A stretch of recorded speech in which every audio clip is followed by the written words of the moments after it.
Part 9, conclusion. Final do's and don'ts.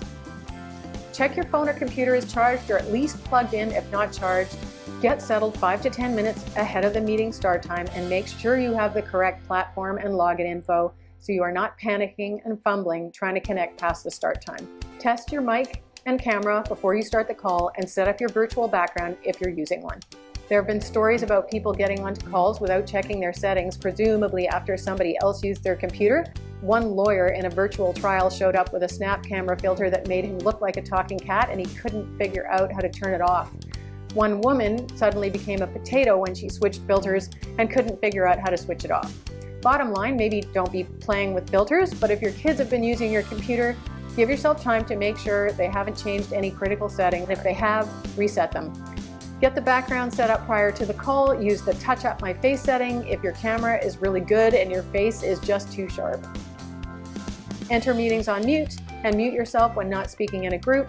If you need to step away, turn off your camera. On Zoom, you can go into preferences and upload a still photo of yourself so there's a placeholder that keeps your presence in people's minds and eyes. Remember to turn your camera back on when you return, but try not to leave and return frequently as it may be a bit distracting and disruptive. If you're going to screen share your desktop, make sure your desktop is tidy or be careful to select accurately the part you want to share. Turn off things that make sounds like phones, loud fans, etc. Silence desktop notifications. Windows 10 has a built-in feature called Focus Assist that facilitates this. On a Mac, you can use a third-party app such as Muzzle. If you can, make sure you are registered on the platform as your name and not as a nickname or set of initials or company name. You want people, especially people you may not have met before, to be able to see your actual name in your window. Show up to every virtual meeting as if it matters. We can do better. These days, everyone has access to shooting video. I'm thinking of experts who call in to discuss a topic during a news broadcast and often look terrible with their distracting backgrounds, terrible camera angles, over and under exposed skin, etc.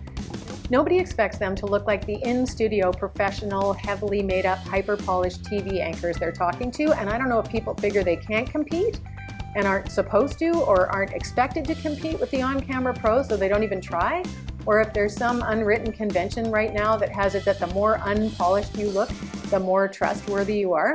Do video calls have to look bad to feel authentic? I don't think so. There is no good reason not to take some care, and if we can show up well, why wouldn't we? Doing so will only enhance our credibility. And finally, going forward, I expect to see portrait clients showing up way more prepared than in the past because you're getting so much practice showing up brilliantly on video calls.